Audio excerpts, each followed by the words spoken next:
Gazeta Entrevista, dando sequência aqui à entrevista com o candidato a governador David Hall, do Avante.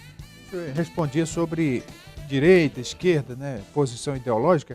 Aí o seu assessor Dimas acabou soprando aqui uma resposta, né? Nem a direita, nem a esquerda. Avante. Avante. E a gente quer superar essa dicotomia, né? Quer elevar o nível do debate e, na verdade, essas divisões, elas não são tão positivas assim. Quando a gente começa a rotular e fechar os horizontes das perspectivas. Existem elementos que são bons dentro da esquerda e existem elementos que são bons dentro da direita. Se a gente Quais são as opções que os líderes, que inclusive questionam esses rótulos, como você fala, o que essas lideranças políticas têm apresentado?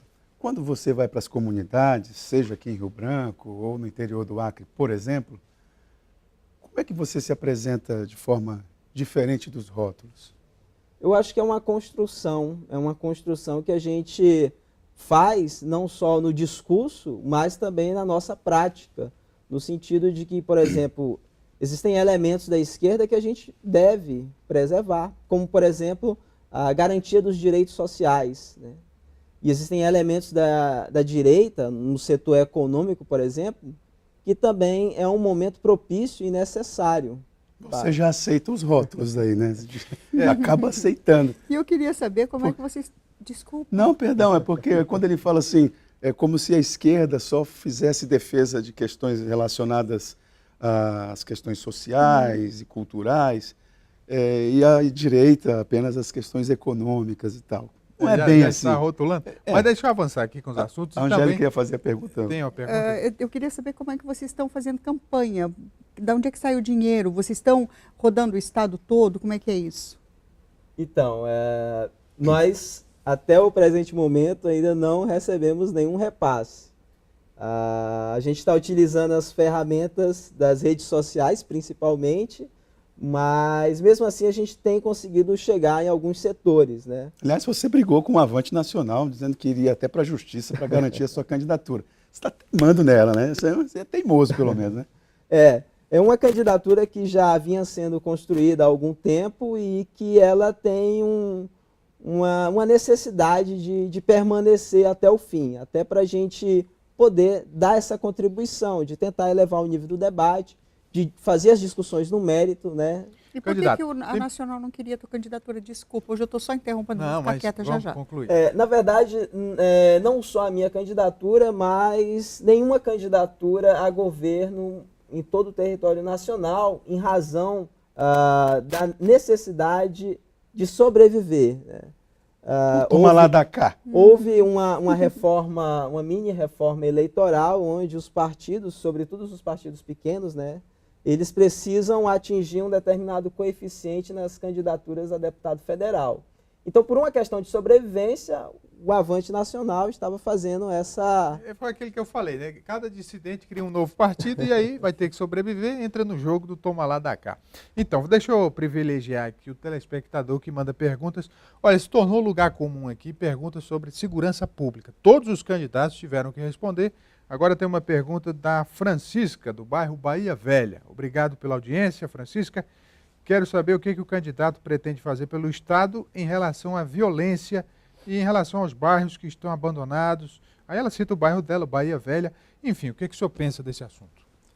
A segurança pública é um dos temas mais relevantes dessas eleições, né? Não por acaso, o Acre é o segundo estado com maior índice de homicídios. Maior taxa de homicídios. Maior taxa de homicídios por 100 mil habitantes. A gente tem uma perspectiva acerca da segurança pública que se difere das outras candidaturas que estão postas, né? A gente analisa a segurança pública sob 3 momentos. Nós temos o primeiro momento, que é a prevenção, o segundo momento, que é a repressão, a punição, e o terceiro momento, que é a ressocialização. As candidaturas que estão postas, né, e aí nós somos adversários, mas não precisamos ser inimigos, eles têm centrado na repressão. E eles não têm tido essa perspectiva mais ampla de olhar o todo.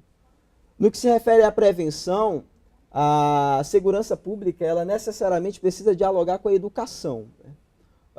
O primeiro fator que é resultante da crescente onda de criminalidade não é o tráfico de drogas. Esse é o segundo fator.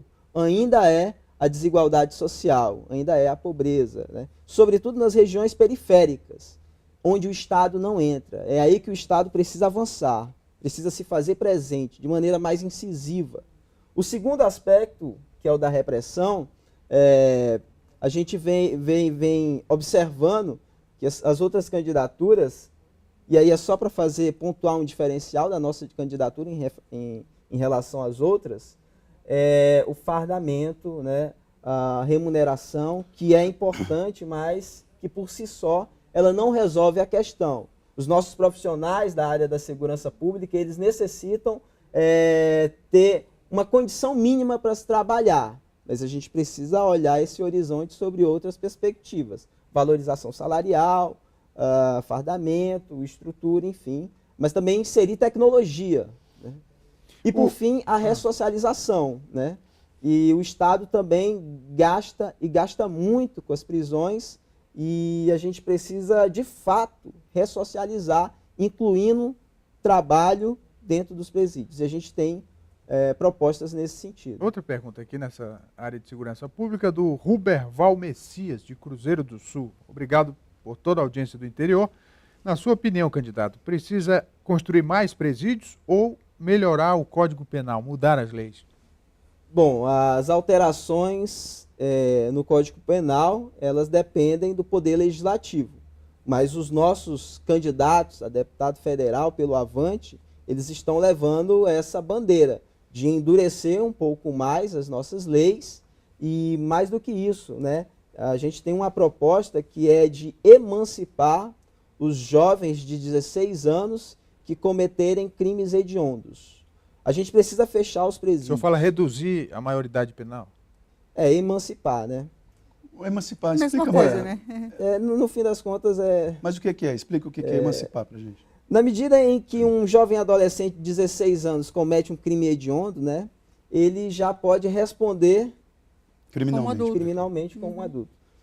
E aí a gente precisa fazer parceria com indústrias, com fábricas, para que os nossos presos comecem a trabalhar, comecem a produzir. Parte do salário será destinado à família da vítima, outra parte à própria família dele e uma outra parte para o Estado. Essa é a nossa proposta para a gente incentivar os apenados a trabalharem, a produzir.